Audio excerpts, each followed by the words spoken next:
Dukung dakwah ini terus mengudara. Kajian gratis ini berjalan atas izin Allah dan dukungan tulus dari Anda. Bersama kita sebarkan kebaikan seluas-luasnya. Yuk jadi bagian dari tim kebaikan kami dengan mendukung operasional dakwah. Jazakumullahu khairan kasiran. Bismillahirrahmanirrahim. Alhamdulillahi rabbil alamin. Allahumma salli wa sallim wa barik ala Muhammad wa ala ali Muhammad. Allahumma anfa'na bima 'allamtana wa 'allimna ma yanfa'una wa zidna 'ilma wa barik lana fi 'ilmina warzuqna al-ikhlasa fil qawli wal 'amali kamila wa 'ilman nafi'an la yunsa wa tawfiqan daima wa sihhatan wa yaqinan wa afiyah. Allahumma iftah lana kulla khair wa yassir lana kulla umur. Allahumma ansuril mujahidin warhamil mustad'afin wa dammir a'da'ad-din wa tmis ala amwalihim. Amin ya rabbal alamin. Alhamdulillah, kaum muslimin rahimakumullah. Kita lanjutkan pengajian hadis dari kitab Al-Bulughah fi Ahaditsil Ahkam karya Al-Hafidh Ibn Al-Mulaqqin yang sudah wafat tahun 804 rahimahullahu ta'ala. Dan kita sudah sampai pada Kitabul Buyu' pada bagian Kitabus Syirkati wal Wakalati, kitab tentang persyarikatan dan perwakilan. Monggo Ustaz.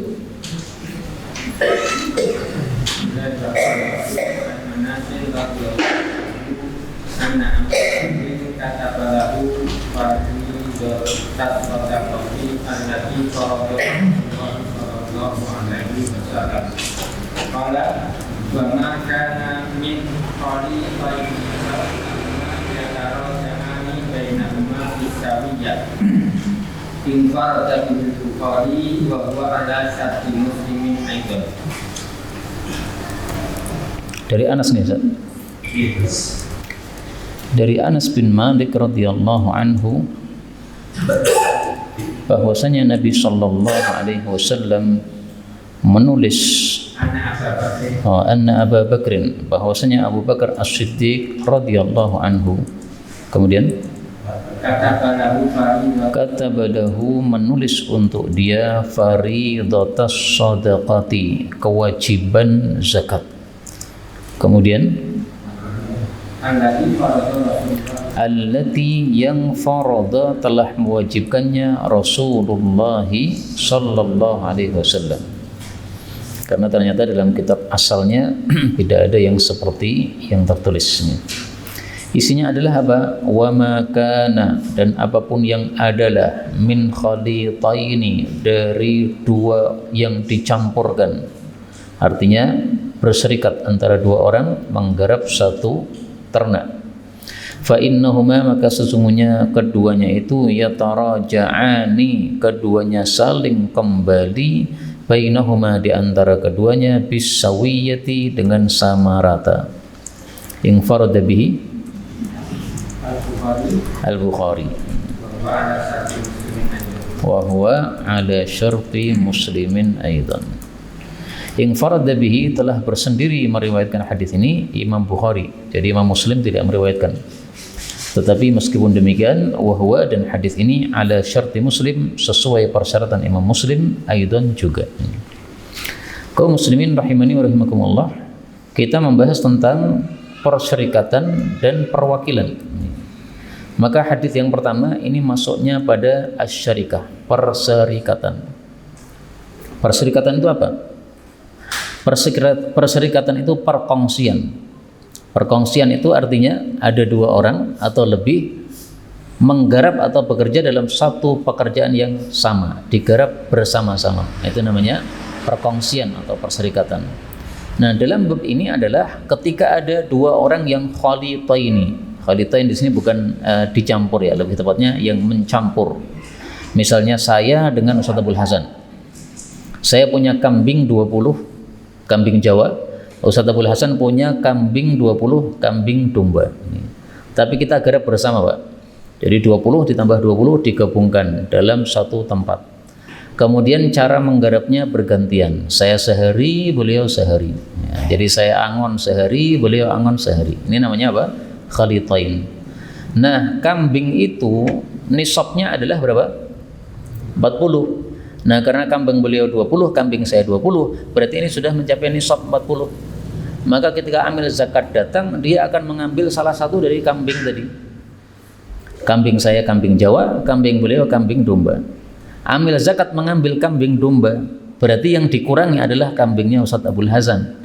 Maka saya membayar kepada beliau separuh harganya domba tadi. Misalnya dombanya harganya 2 juta. Nah, karena dombanya diambil oleh amil zakat, maka saya bayar 1 juta kepada Ustadz Abdul Hasan. Atau sebaliknya, yang diambil adalah kambing saya, kambing Jawa. Nah, maka beliau yang bayar kepada saya 1 juta. Itulah yang dimaksud yataraja'ani, keduanya saling kembali bainahuma, antara keduanya bisawiyah, sama rata. Ya, sama ratanya gimana? Ya, tadi kan nilainya 2 juta. Nah, berarti 1 juta saya yang mengeluarkan, 1 juta beliau yang mengeluarkan. Sehingga kalau kambing saya yang diambil, maka beliau ganti kepada saya 1 juta. Kalau kambing beliau yang diambil, saya ganti kepada beliau 1 juta. Adapun kalau saya sendiri merawat 20 kambing, maka tidak ada zakatnya. Beliau sendiri merawat 20 kambing, tidak ada zakatnya. Dan kalau sudah dicampurkan begini, ini tidak boleh diakal-akali supaya tidak kena zakat, nggak boleh. Misalnya ambil zakat biasanya datang pada bulan Ramadan untuk menghitung kambing. Nah, maka tidak boleh saya kemudian mengambil kambing saya supaya jumlahnya 20 supaya amil zakat tidak menarik. Setelah amil zakat pergi baru kemudian digabungkan lagi. Tidak boleh seperti ini. Ini berarti ngakali supaya tidak terkena zakat. Itu nanti akan dihukum oleh Allah Subhanahu wa taala. Dan dari sini kita ambil beberapa faedah. Faedah yang pertama, bahwasanya Abu Bakar As-Siddiq radhiyallahu taala anhu mengutus Anas bin Malik radhiyallahu anhu sebagai gubernur atau sebagai pengurus di satu daerah. Nah, kemudian oleh Abu Bakar As-Siddiq sebagai khalifah mengangkat Anas sebagai gubernurnya, maka dia menulis untuk Anas bin Malik kewajiban sedekah yang diwajibkan oleh Rasulullah SAW. Nah, sehingga Pak gubernurnya ini ketika dia menarik zakat dari rakyatnya, maka dia bisa mengetahui bagaimana aturan yang sesuai dengan syariat Islam. Fadhal Ustaz. وعن جابر رضي الله عنه قال خرجنا مع النبي صلى الله عليه وسلم مهلين بالحج فأمرنا رسول الله صلى الله عليه وسلم أن نشترك في الإبل والبقر كل سبعة منا ببدنة انفرد بإخراجه مسلم. Dari Jabir radhiyallahu taala anhu, dia mengatakan, kharajna, kami telah keluar ma'an nabi, bersama Nabi sallallahu alaihi wasallam, muhillina, dalam keadaan berihlal, bil haji, untuk haji. Fa amarna, maka menyuruh kami Rasulullah sallallahu alaihi wasallam an nashtarika, supaya kita bersyarikat, fil ibli, di dalam onta-onta, wal baqari, dan sapi-sapi. Bagaimana syarikatnya? Kullu sab'atin, setiap 7 orang, minna, dari kami, dari sahabat Nabi sallallahu alaihi wasallam, fi badanatin, di dalam 1 onta. Di situ kullu apa kullal? Kullu, ya, karena sebagai apa? Sebagai mubtada. Hadis diriwayatkan oleh Imam Muslim. Infarada bihi Muslim. Infarada bi ikhrajihi Muslim. Imam Muslim telah bersendiri di dalam meriwayatkan hadis ini. Berarti Imam Bukhari tidak meriwayatkannya. Yang berkaitan dengan bab adalah pada kata-kata nashtarik, kami bersyarikat. Nah, maka perserikatan itu bisa dalam bab dunia, bisa dalam bab agama. Kalau yang tadi hadis pertama itu perserikatan dalam bab dunia. Beliau mengembala kambing, saya mengembala kambing. Nah, ini masalah dunia. Kalau di sini berserikat dalam bab agama, yaitu menyembelih korban. Korbannya orang haji disebut apa? Al-hadyu. Nah, maka korban hadyu itu boleh kita itu berserikat di dalam menyembelihnya. 1 orang 1 kambing boleh. 1 orang 1/4 sapi boleh. Satu orang 1/7 onta boleh. Ini dalilnya. Nah, maka perserikatan dalam bab agama diperbolehkan sebagaimana perserikatan dalam bab dunia. Kemudian kita ambil beberapa faedah. Faedah yang pertama,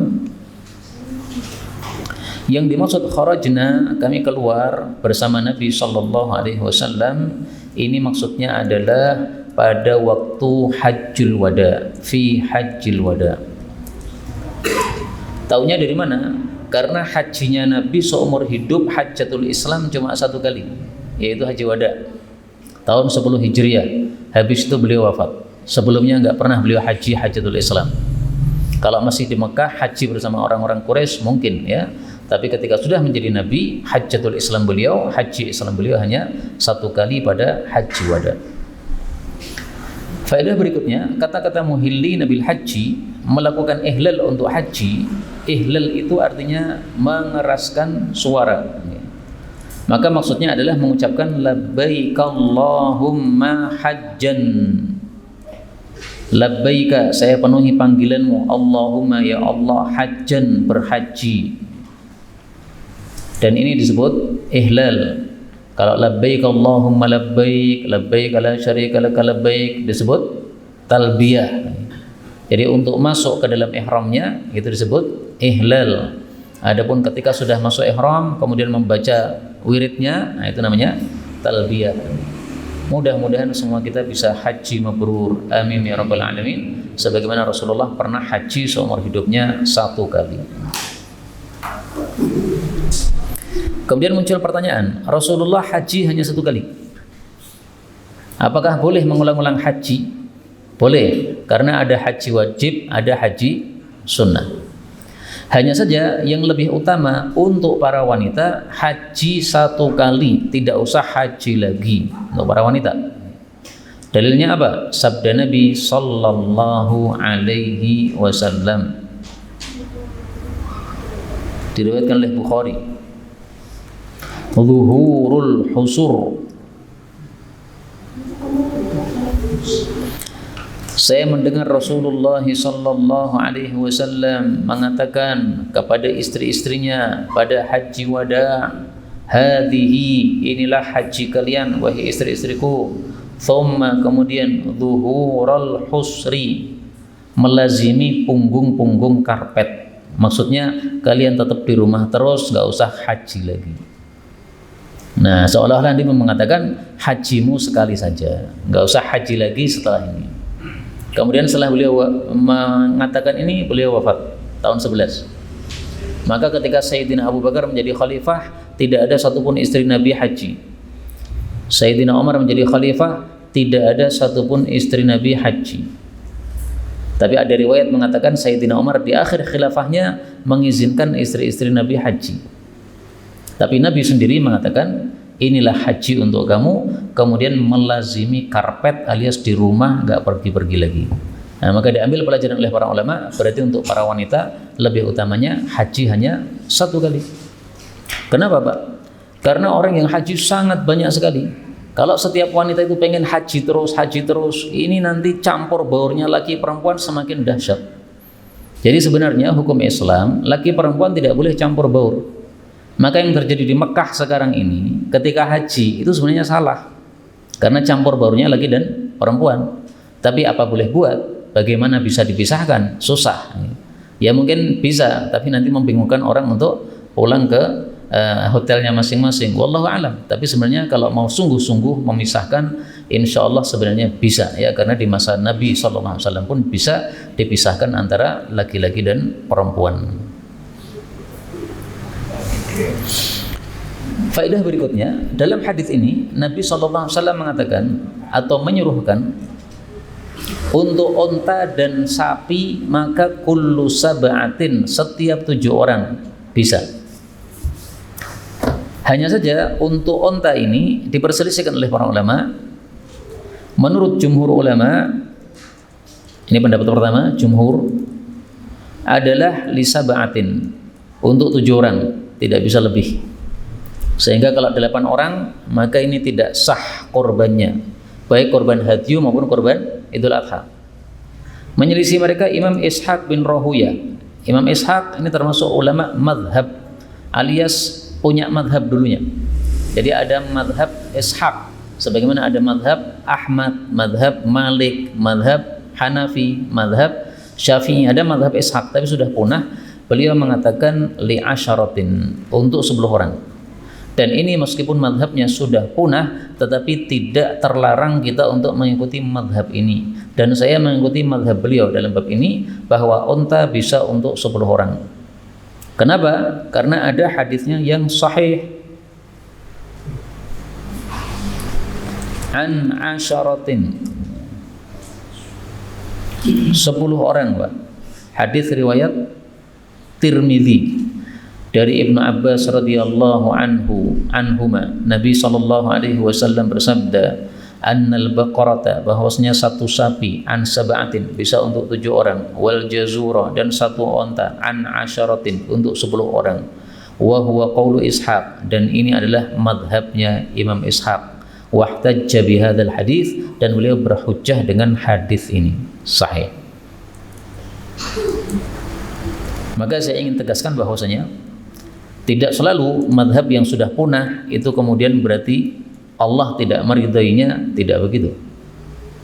Allah memang menetapkan dari madhab yang sangat banyak, sekitar 80 madhab, tersisa cuma 4. Tapi bukan berarti yang tidak tersisa itu berarti Allah tidak ridho, tidak seperti itu. Asalkan ada dalilnya, maka tidak ada masalah kita mengikutinya, karena Allah sudah jelas mengatakan ati'ullaha wa ati'u Rasul, taat kepada Allah dan taat kepada Rasul.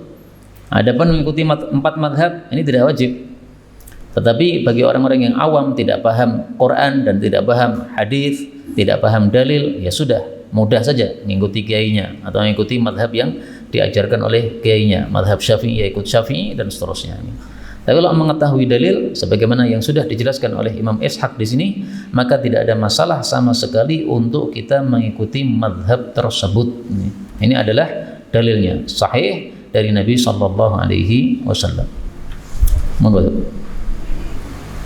Wa an Ali karramallahu wajhahu qala amarani Nabi sallallahu alaihi wasallam an aquma ala kutbihi wa an atasaddaqa bilahmiha wa sulukiha wa ajillatiha wa anna waqtiyal jazira minha syai'an wa qala nahnu nu'tihi min indina. Ternyata ini kita cari tidak ada semuanya dari kitab Al-Minhaj. Maka kita terpaksa untuk mencarinya dari kitab yang lain.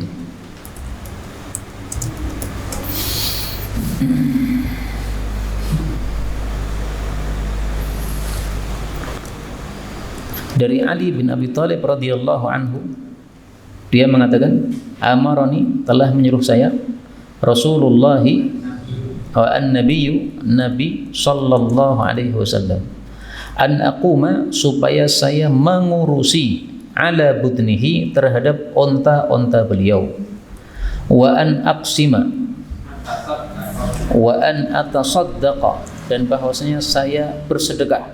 Dalam riwayat yang lain aqsima, saya membagi. Napa Ustaz? Bilahmiha, dengan dagingnya. Apalagi? Wajuludiha, dan kulit-kulitnya. Apalagi? Wa ajillatiha, dan baju-bajunya. Wa alla u'tiya, dan bahwasanya saya tidak memberikan, ya rahmukallah, al-jazira, kepada tukang sembelih. Namanya apa tukang sembelih? Jagal. Minha, dari hewan tersebut, dari onta tersebut, syai'an, sedikit pun. Wa qala, dan beliau bersabda, nahnu, kami akan memberikan, nahnu, kami ini, nu'tihi, akan memberi kepada jagal itu, min indina, dari hadapan kami atau dari kantong kami, dari uang kami. Kaum muslimin rahimani wa rahimakumullah, hadis ini yang berkaitan dengan bab adalah pada kalimat aquma, saya mengurusi. Siapa yang mengurusi? Ali. Apa yang diurusi? Korbannya Nabi.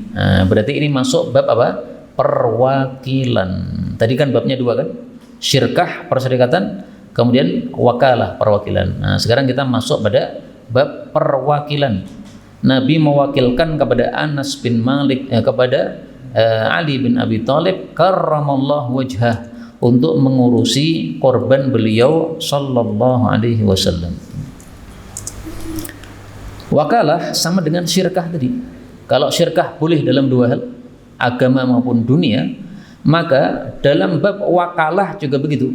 Bisa dalam bab agama, bisa dalam bab dunia. Contoh dalam bab dunia, Rasul sallallahu alaihi wasallam ngasih kepada Tariq, wahai Tariq, ini ada uang 1 dinar. Kamu tolong belikan untuk saya 1 kambing. Nah, ini dalam bab dunia, membeli kambing. Kalau yang ini dalam bab agama, yaitu disuruh untuk mengurusi ontanya, alias menyembelih. Dalam hadis yang lain disebutkan bahwa Ali bin Abi Thalib itu tidak menyembelih sendiri onta-onta ini, karena ontanya Nabi itu jumlahnya ada 100 onta, mi'ata naqah, 100 onta. Jadi beliau pernah korban 100 onta, dan ini mungkin sunnah yang tidak pernah dilakukan siapapun. Pernah Pak ada yang korban 100 onta? Ada yang mau niat? Mau niat boleh Pak? Saya niat insyaallah. Niat rian ya? Ya niat duit ya. Yang penting niat sih. Nabi pernah korban 100 onta.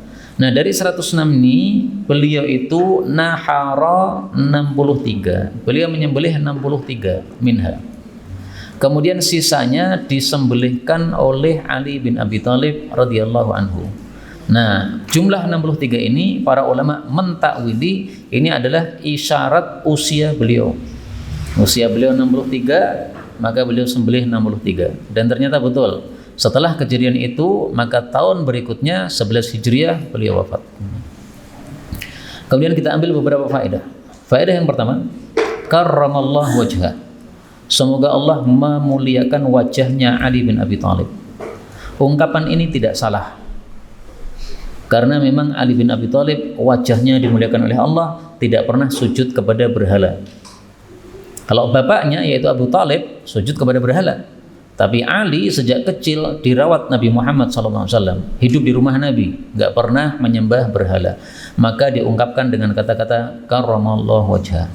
Hanya saja yang salah adalah kalau karramallahu wajhah hanya dikhususkan untuk Ali, itu yang salah. Karena sahabat Nabi yang tidak pernah wajahnya sujud ke berhala bukan hanya Ali. Abu Bakar As-Siddiq nggak pernah sujud kepada berhala. Abu Bakar itu mengalami masa jahiliyah, Pak, tapi nggak pernah ikut minum minuman keras, dia nggak senang. Tidak pernah zina, dia nggak senang. Tidak pernah mencuri, dia nggak senang. Tidak pernah sujud kepada berhala, dia nggak senang. Nah, sehingga untuk Abu Bakar As-Siddiq boleh saja kita mengatakan an Abi Bakar As-Siddiq karramallahu wajhah. Nah, di sini perbedaannya antara Ahlus Sunnah dengan orang-orang Syiah. Kalau orang Syiah mengkhususkan karramallahu wajhah khusus Ali, yang lainnya tidak bisa karramallahu wajhah. Nah, kalau kita Ahlus Sunnah wal Jamaah membolehkan karramallahu wajhah baik untuk Ali bin Abi Thalib maupun semuanya sahabat-sahabat Nabi SAW yang tidak pernah sujud kepada berhala. Faedah berikutnya, dalam hadis ini Nabi SAW amaroni, menyuruh Ali untuk menyembelihkan korbannya. Karena itu para ulama mengatakan tingkatan berkorban itu ada 3. Yang pertama, disembelih sendiri dengan tangan kita. Yang kedua, disembelih oleh orang lain dan kita menyaksikan. Yang ketiga, disembelih oleh orang lain dan kita tidak menyaksikan. Misalnya kita korban tapi dikirimkan uangnya ke Palestina, okay? Dikorbankan oleh saudara kita Palestina. Nah, ini boleh, meskipun mata kita tidak melihat proses penyembelihan, nggak ada masalah. Tapi paling bagus kita bisa melihat secara live proses penyembelihan tadi, sehingga kita pesan kepada yang di sana. Nanti tolong kambing saya kalau pas dikorbankan saya di WA, live WA, nah, sehingga melihat betul-betul apa yang sedang disembelih itu, dan ini diperintahkan oleh Nabi SAW untuk kita menyaksikan penyembelihan korban kita. Faedah berikutnya, dalam hadis ini disebutkan atasaddaq bilahmiha wa juludiha wa ajillatiha. Yang disedekahkan itu 3, Pak. Yang pertama adalah dagingnya, karena ini yang paling penting dari korban. Yang kedua adalah kulitnya. Yang ketiga adalah ajillah, yaitu bajunya. Karena onta biasanya ditutupi dengan kain. Nah, itu bajunya. Maka maksud hadis ini adalah kalau sesuatu sudah kita korbankan karena Allah, jangan kemudian diambil lagi untuk diperjualbelikan. Nah, maka semuanya harus disedekahkan. Boleh kita memanfaatkan untuk dimakan, tetapi kalau diperjualbelikan tidak diperbolehkan. Saya tampilkan dalilnya yang menunjukkan hal tersebut. Rasul sallallahu alaihi wasallam bersabda, "Man ba'a jilda udhiyatihi fala udhiyata lahu." Man ba'a, barang siapa yang menjual jilda udhiyatihi, kulit dari hewan korban Idul Adhanya, fala udhiyatalah, maka tidak sah korban Idul Adha dia. Nah, sehingga oleh Nabi SAW tidak dijual, tapi semuanya disedekahkan. Kalimatnya sangat jelas, atasaddaq, saya sedekahkan. Bagaimana kalau kita jual? Setelah dapat uangnya, kemudian kita sedekahkan uangnya kepada orang miskin. Nah, di sini terjadi perselisihan pendapat para ulama. Pendapat pertama mengatakan tidak boleh karena kalimat hadisnya man ba'a, barang siapa yang menjual, dan Anda sudah menjual. Pendapat kedua mengatakan boleh. Kenapa? Karena di sini dikatakan atasaddaq, saya sedekahkan. Yang penting sedekahkan. Memang saya jual, tapi tujuannya bukan untuk saya. Tujuannya untuk saya sedekahkan. Karena orang-orang miskin itu kalau saya kasihkan kulit, mereka nggak paham mau dijual kemana. Nah, saya jualkan sekalian, uangnya saya berikan kepada mereka. Nah, maka terjadi dua pendapat seperti ini. Ketika terjadi dua pendapat seperti ini, paling bagus kita pakai kaidah al-khuruju minal khilafi mustahabun. Keluar dari perselisihan itu adalah lebih disukai, sehingga tidak usah dijual, Pak. Kasihkan saja. Kemudian kita tanya, apakah antum bisa menjualnya? Kalau tidak bisa, saya bantu. Nah, kita bantu saja, tapi sudah diberikan kepada orang yang kita maksud. Nah, maka itu lebih aman daripada kalau kita langsung menjualkannya, karena ada perselisihan pendapat di antara para ulama tadi. Faedah berikutnya, dalam hadis ini tidak disebutkan Nabi makan dari hewan tersebut, tetapi ini adalah hadis ringkasan. Yang lengkapnya Nabi SAW memakan dari 100 onta yang beliau sembelih. Cara memakannya bagaimana? Setiap onta diambil satu bagian. Jadi semua 100 onta itu semuanya diambil satu bagian. Dimasukkan dalam periuk, kemudian dimasak. Karena itu paling afdol orang yang korban itu memakan sebagian dari korbannya, Pak. Karena sebagian orang korban itu tidak mendapatkan dari dagingnya sendiri, tapi dari daging buh raro, ya. Karena semuanya dikumpulkan, digabungkan. Nah, sebagian begitu. Paling bagus diterapkan seperti yang dilakukan oleh Nabi. Saya korban mana, maka saya diambilkan daging dari hewan tersebut, jangan hewan yang lain. Itu lebih afdal karena sesuai dengan perbuatan Nabi Sallallahu Alaihi Wasallam. Faedah berikutnya, di sini Nabi mengatakan, saya tidak boleh memberikan kepada jagalnya dari daging tadi. Maksudnya tidak boleh memberi, ini yaitu tidak boleh memberi sebagai ujrotan, sebagai upah. Kalau memberi sebagai hadiah tidak ada masalah. Kita tanya kepada Pak Jagal, Pak Jagal sakalin jagal berapa? 1 juta, nah, bayar 1 juta. Sudah selesai, kemudian pas dia pulang, nah, kita sangoni. Ini saya kasih 1 kilo, Pak, ini, untuk masak di rumah, nggak ada masalah. Tapi kalau untuk dibayarkan, diupahkan, maka inilah yang dimaksud oleh Nabi, la uti, tidak boleh dibayarkan. Monggo, Ustaz. Kitabul Iqrar, kitab baru, monggo. An Aisyah radhiyallahu anha qalat Ibtatoma sabtu benu Abi Waqqasin wa aku benu Zamata fi ulamin. Faqala sabtu benu Abi Waqqas, ya Rasulullah, hada ibnu Abi Musbata bani Abi Waqqas, ahida ilayya annahu ibnuhu, undur ila sabalihi. Waqala aku benu Zamata, hada abi ya Rasulullah, innahu wujida ala firasi abi min walidati. Fanadara Rasulullah sallallahu alaihi wasallam ila sabaihi fara'a sabahan bayinan bimutbata. Faqala huwa laka ya abdu nazamat al-walatul faros lil firash. al-walatul firas walil adil al-adil. Ya. Alhamdulillah, ini kalimatnya sama, hanya sedikit yang berbeda. Dari Aisyah radhiyallahu anha, istri Nabi sallallahu alaihi wasallam, qalat, dia mengatakan, ikhtasama, telah bertengkar dua orang sahabat Nabi. Yang pertama adalah Sa'ad bin Abi Waqqas, orang yang dijamin masuk surga, dengan yang kedua Abdu bin Zam'ah, ini nama orang ini, sahabat Nabi juga. Bertengkarnya fi ghulamin, tentang seorang anak kecil. Faqala, maka berkatalah Sa'd bin Abi Waqqas, ya Rasulullah, wahai Rasulullah, hadza, anak kecil ini, ibnu akhi, adalah anaknya saudara saya. Saudara siapa namanya? Utbata bin Abi Waqqas, yaitu adalah namanya Utbah bin Abi Waqqas, ya, mungkin kakaknya, mungkin adiknya. Ahida ilayya, dia berpesan kepada saya, annahu, bahwasanya anak kecil ini, ibnuhu, adalah anak dia. Ungdur, lihatlah, ila syabahihi, kepada miripnya anak ini, yaitu dengan saudara saya yang bernama Utbah tadi. Wa qala, dan berkatalah Abdu bin Zam'ah, hadza akhi, anak kecil ini adalah saudara saya. Ya Rasulullah, wahai Rasulullah, wulida, dia telah dilahirkan, ala firashi, di atas,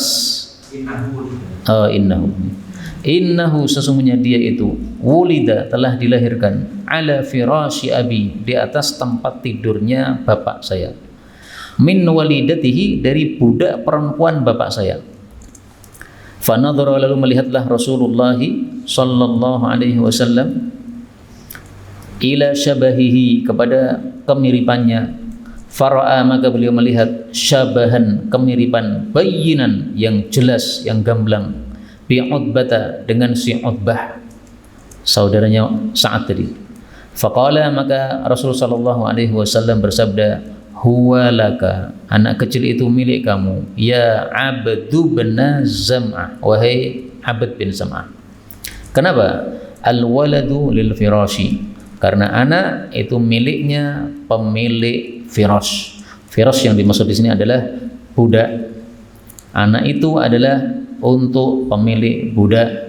Walil ahir, dan untuk yang berzina, al-hajar, mendapatkan batu. Kaum muslimin rahimani wa rahimakumullah, hadis ini bicara tentang iqrar. Apa definisi iqrar? Iqrar itu artinya pengakuan. Untuk mengetahui definisi-definisi istilah-istilah fikih, paling bagus kita membuka kitab namanya Mu'jam Lughatil Fuqaha. Ditulis saja Al-Iqraru. Insyaallah akan ada penjelasannya.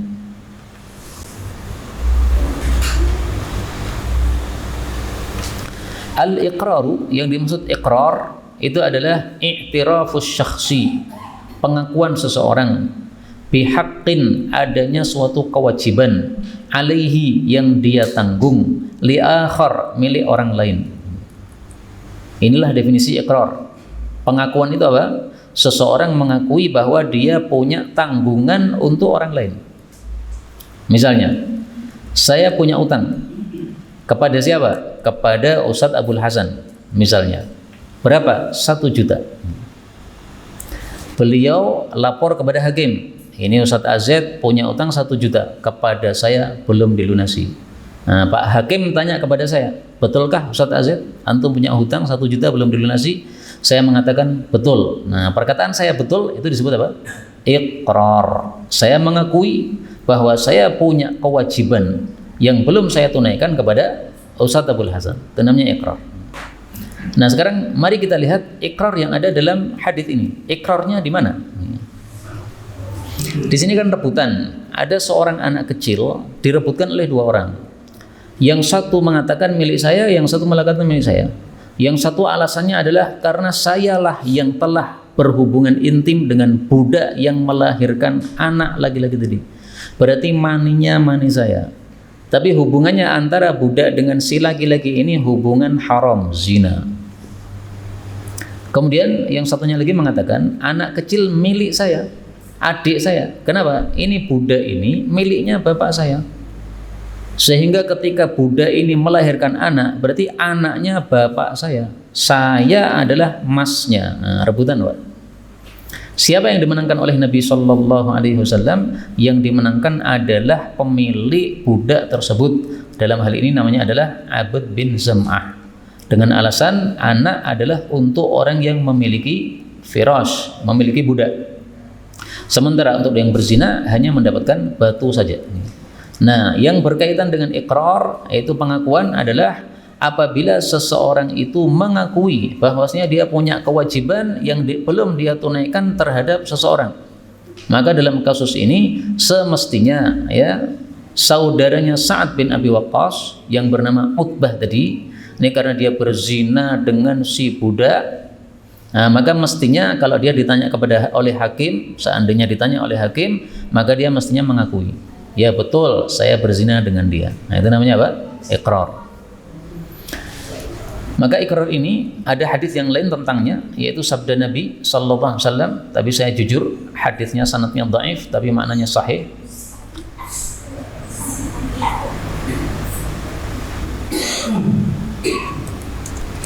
Dan ini hadis yang sangat populer. Qulil haqqa, ucapkanlah yang benar, wa in kana murran, meskipun pahit. Hadis riwayat Tabarani, derajatnya dhaifun jiddan. Ucapkanlah yang benar meskipun pahit. Saya mengakui saya punya utang belum saya lunasi. Nah, pahit untuk saya, Pak. Tapi disuruh mengakui.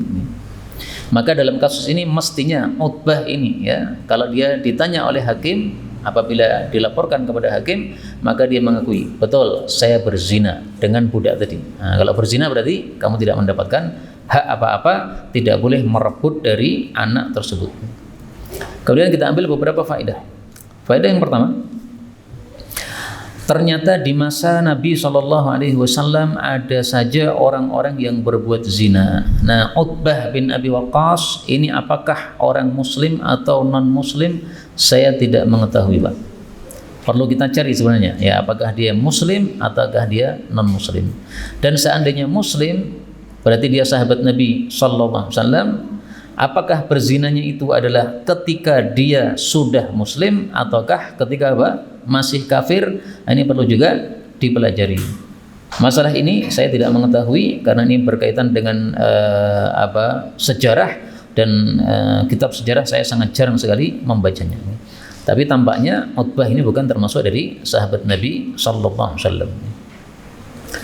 Faedah berikutnya, dalam hadis ini Nabi sallallahu alaihi wasallam memberikan hukum kepada orang yang berzina mendapatkan al-hajar, batu. Kata-kata al-hajar silahkan lihat di footnote-nya, itu dijelaskan. Apa Ustaz di situ penjelasannya? Al-hirman.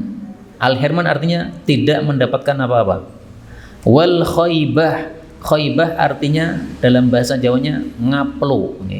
Nah, maka khaybah dengan hirman itu sama saja.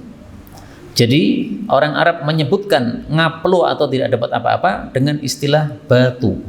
Orang yang berzina dapatnya batu, maksudnya dapatnya nol, orang itu apa-apa.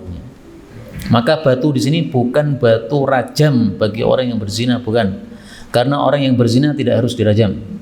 Orang yang berzina kan ada dua macam kan.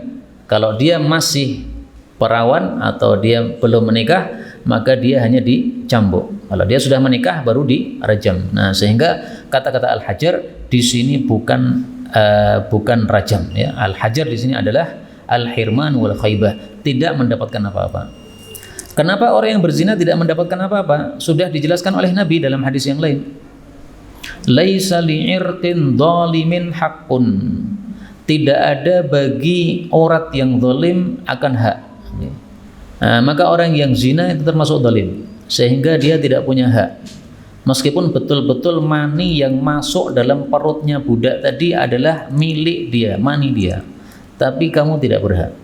Kenapa? Karena dimasukkan secara zalim. Itu sama dengan kalau kita melihat tanah orang kemudian kita tanami, Pak, tanpa izin. Nah, kita tidak berhak terhadap buah-buah yang muncul dari tanaman tersebut. Seandainya pemilik tanah datang ke tanahnya, kemudian pas panen, kemudian dia panen semuanya, itu haknya pemilik tanah. Meskipun pemilik tanah tidak berbuat apa-apa, yang menanam adalah kita, tapi dia yang berhak. Kenapa? Berdasarkan ini tadi, laisa li'irkin dzalimin haqqun. Orang yang zalim tidak punya hak sama sekali. Orang maling kambing, setelah itu dirawat kambingnya di rumah sampai beranak pinak 10, Pak. Kemudian pemilik kambing pertama ngonangi, oh ternyata kambingku di situ. Nah ini kambing dia serta 10 anaknya menjadi miliknya pemilik yang pertama.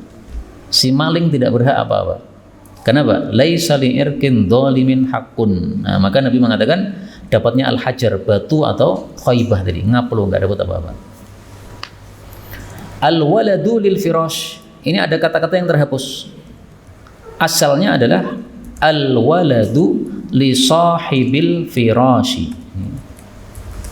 Al-waladu, anak itu, li sahibi, untuk pemilik al-firashi, budak. Pemilik budak siapa? Zam'ah. Nah, berarti anaknya Zam'ah, bukan anaknya si pelacur atau pezina tadi. Dan ini berlaku juga untuk kasus yang lain. Misalnya ada seorang perempuan diperkosa, naudzubillah. Setelah diperkosa dia hamil dan dia punya suami. Nah anaknya ini dinisbatkan kepada siapa? Tetap dinisbatkan kepada suami, bukan dinisbatkan kepada orang yang setelah memperkosa. Kenapa? Al-waladu lil firashi.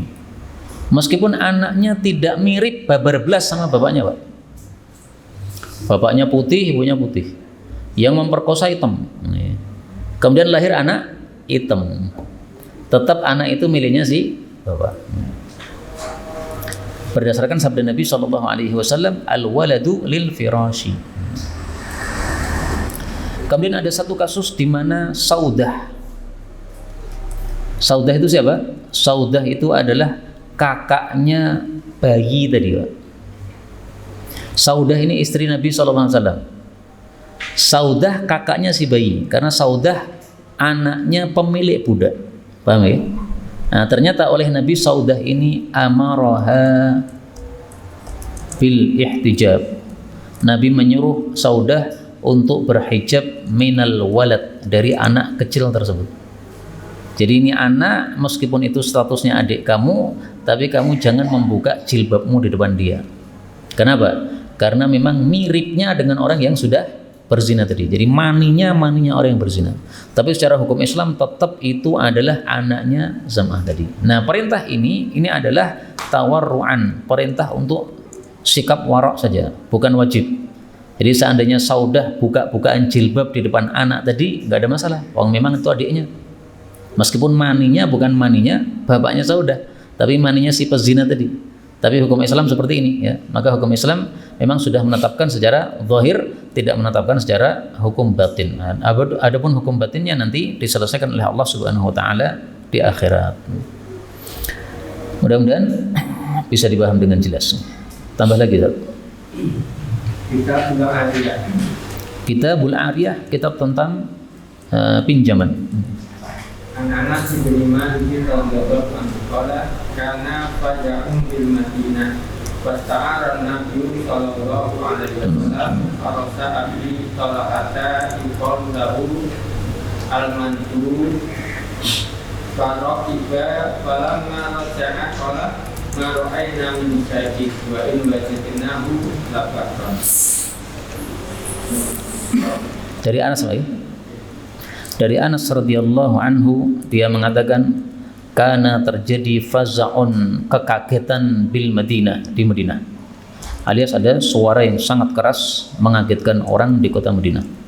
Fasta'ara, maka meminjamlah an-nabiyyu sallallahu alaihi wasallam farasan, seekor kuda, min Abi Talhah, dari Abu Talhah. Yuqalu lahu, disebut bagi kuda tadi namanya adalah Mandub. Ini nama kuda. Faraqiba, lalu beliau menunggangi kuda tadi.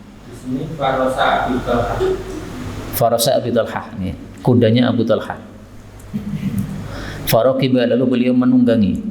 Falamma raja'a, maka tatkala beliau pulang, qala, beliau mengatakan ma ra'ayna min syai', kami tidak melihat apapun. Wa in, dan sungguh, wajadnahu, kami mendapati kuda ini labahran, sungguh lari kencang. Kaum muslimin rahimani wa rahimakumullah, hadis ini bicara tentang ariyah. pinjaman. Bahwasanya pinjam meminjam di dalam Islam diperbolehkan. Apa definisi ariyah? Caranya sama dengan tadi. Kita buka kitab Mu'jam Lughatil Fuqaha, kamus bahasa ahli fikih, sehingga kita ngerti definisinya.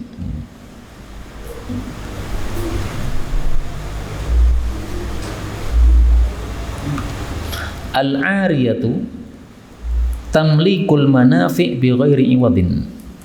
Yang disebut ariyah atau pinjaman itu adalah tamlikul manafi'. Kita mempermilikkan manfaat barang bi ghairi iwadin, tanpa ada bayaran atau ada ganti. Misalnya ini laptop. Saya serahkan kepada Ustaz Abdul Hasan, silahkan dipakai Ustaz. Nah, ini berarti beliau memiliki manfaatnya, yaitu memakai. Zatnya tidak beliau miliki, zatnya masih milik saya, tapi beliau berhak memanfaatkan bi ghairi iwadin, tanpa bayar. Nah, maka selama 1 pekan beliau pakai laptop ini tidak ada uang sewa. Itu namanya apa? Ariyah. Nah, di dalam fikih itu ada 2 tangan, ada yadu doman, ada yadu amanah. Yadu doman itu adalah tangan yang kalau mengambil barang seseorang, dia harus menanggung kalau barang itu terjadi sesuatu. Kalau yadu amanah itu adalah tangan yang kalau memegang barang milik seseorang, maka dia tidak menanggung apapun meskipun terjadi sesuatu terhadapnya. Nah, sekarang ariyah ini termasuk dari yadu doman atau yadu amanah. Para ulama mengatakan ariyah atau pinjaman termasuk dari yadu domanin, ya tangan yang menanggung. Nah, sehingga kalau misalnya Ustadz Abdul Hasan memakai laptop ini, kemudian laptop ini pecah karena diinjak oleh kambing misalnya, kambingnya masuk rumah beliau, Pak, kemudian menginjak laptop ini, nah, beliau nanggung. Itu namanya apa? Yadu doman. Berbeda dengan wadiah, titipan. Kalau titipan itu adalah yadu amanah, tangan amanah, sehingga titipan itu tidak menanggung. Saya nitip kepada beliau, saat ini saya titip laptop 1 pekan. 1 pekan di rumah beliau, tiba-tiba hujan deras, gentengnya satunya terbang, Pak. Air masuk pas di atas laptop, jebol laptopnya. Beliau tidak nanggung. Kecuali kalau beliau teledor, dititipi laptop malah ditaruh di luar rumah, nah, dimaling orang, nah, itu berarti teledor, maka ini menanggung. Nah, inilah bedanya antara yadu doman dengan yadu amanah. Maka sekali lagi ariyah atau pinjaman ini termasuk yadu doman. Kita ambil beberapa faedah. Faedah yang pertama, ada sesuatu yang menakutkan orang-orang Madinah, suara yang kencang, ya. Mereka mengira ini adalah serangan dari luar Madinah, orang-orang kafir menyerang. Maka Rasulullah segera keluar dari rumahnya, pertama kali menuju ke tempat asal suara untuk mengecek ada masalah apa ini. Dan ini menunjukkan bahwa Nabi SAW orang yang sangat pemberani, karena beliau keluarnya sendiri, padahal suaranya menakutkan orang. Karena itu sifat Nabi SAW yang termasuk tampak adalah sangat pemberani. Faedah berikutnya, dalam hadis ini disebutkan faros, kudanya Abu Talhah. Dalam riwayat yang lain disebutkan farosin uryin, kuda yang telanjang. Telanjang artinya tidak pakai pelana. Dan ini menunjukkan lincahnya beliau naik kuda. Karena orang yang belum lincah tanpa pelana itu pasti jatuh, Pak. Karena tidak singset duduknya. Kalau pakai pelana maka bisa singset. Nah, ini menunjukkan cerdasnya Nabi SAW atau pintarnya Nabi dalam menggunakan kuda. Karena itu siapa yang mempelajari kuda dengan niatan untuk mengikuti Nabi SAW, ahli kuda, maka berpahala besar. Dan salah satu ulama yang menghidupkan sunnah berkuda adalah guru kami Ustadz Sufyan Nur, yang beliau tinggalnya sekarang di Bogor. Nah, santrinya semuanya diajari berkuda, santriwatinya juga berkuda. Nah, maka di sana santriwati bisa berkuda. Beliau memang fokus menghidupkan sunnah berkuda ini baik untuk laki-laki maupun untuk perempuan. Tapi sebenarnya untuk perempuan saya bertanya-tanya, apakah di masa Nabi juga pakai kuda? Wallahu alam. Saya belum dapatkan dalilnya. Faedah berikutnya, kudanya diberi nama mandub, dan ini termasuk sunnah yang sudah ditinggalkan banyak orang, yaitu ngasih nama kendaraan masing-masing. Karena itu kendaraan yang di luar-luar itu kalau belum ada namanya, tolong malam ini segera ditetapkan namanya. Namanya apa terserah. Pokoknya ada namanya. Nah, itu ada sunnahnya di sini. Ini sunnah sudah mati maka perlu dihidupkan, Pak. Saya punya motor itu saya kasih nama Abu Sari, bapaknya ngebut. Nah, itu namanya Abu Sari. Ada mobil kita kasih nama Farosur Rahman. Nah, ada nama-namanya masing-masing. Dalam rangka menghidupkan sunnah Nabi Sallallahu Alaihi Wasallam. Mari kita semangat menghidupkan sunnah Nabi.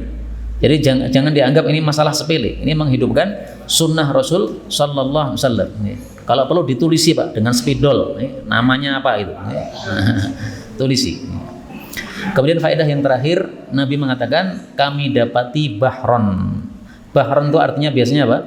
Laut. Tapi di sini maksudnya adalah syari'an, cepat. Kenapa cepat disebut bahron? Karena dia itu adalah wasi'al jaryi, larinya luas. Nah, jadi larinya kencang alias larinya luas tadi, maka diungkapkan seperti bahron. Dan ini termasuk mukjizat Nabi SAW. Ini kuda Abu Talhah terkenal sangat lambat. Begitu ditunggangi oleh Nabi, langsung kena berkah Nabi, maka langsung jadi cepat. Maka seandainya Nabi masih hidup sekarang, Pak, panjenengan tidak perlu ke bengkel motor, minta tolong Nabi, ya Rasulullah ini mogok, tolong ditunggangi. Ditunggangi Nabi langsung jalan, insya Allah. Berkah Rasulullah Sallallahu Alaihi Wasallam. Nah, karena itu sampai hari ini saya tetap mengikuti pendapat yang mengatakan antara Nabi dengan kiai nggak bisa disamakan. Minuman sisa Nabi boleh diambil barokahnya, minuman sisa kiai nggak ada tabaruk darinya. Kemudian cuci tangannya Nabi SAW, nah, diambil barokah darinya. Cuci tangannya habaib, nggak bisa diambil barokah darinya. Kan tersebar itu, Pak, di media sosial. Ada seorang kiai atau habib, nggak paham saya, makan roti kemudian rotinya dicuil. Nah, siapa ini mau beli roti berkah sisa saya 500.000, roti 500.000, Pak, dengan nama tabarukan. Ini menurut saya bid'ah. Tidak pernah dilakukan oleh Abu Bakar As-Siddiq, Umar bin Khattab, Utsman bin Affan, Ali bin Abi Thalib. Ini termasuk satu kesalahan di masyarakat Muslim. Karena tetap berbeda antara Nabi dengan para kiai. Mana ada kiai yang naik motor mogok langsung jalan? Mana ada, Pak? Kalau ada, tolong saya diberitahu di mana orangnya. Seperti Rasulullah Sallallahu Alaihi Wasallam. Inilah yang dapat kita pelajari, betulnya dari Allah Subhanahu Wa Taala. Kalaupun ada salahnya, fa astaghfirullahal azim li wa lakum walhamdulillahi rabbil alamin. Dukung dakwah ini terus mengudara. Kajian gratis ini berjalan atas izin Allah dan dukungan tulus dari Anda. Bersama kita sebarkan kebaikan seluas-luasnya. Yuk jadi bagian dari tim kebaikan kami dengan mendukung operasional dakwah. Jazakumullahu khairan katsiran.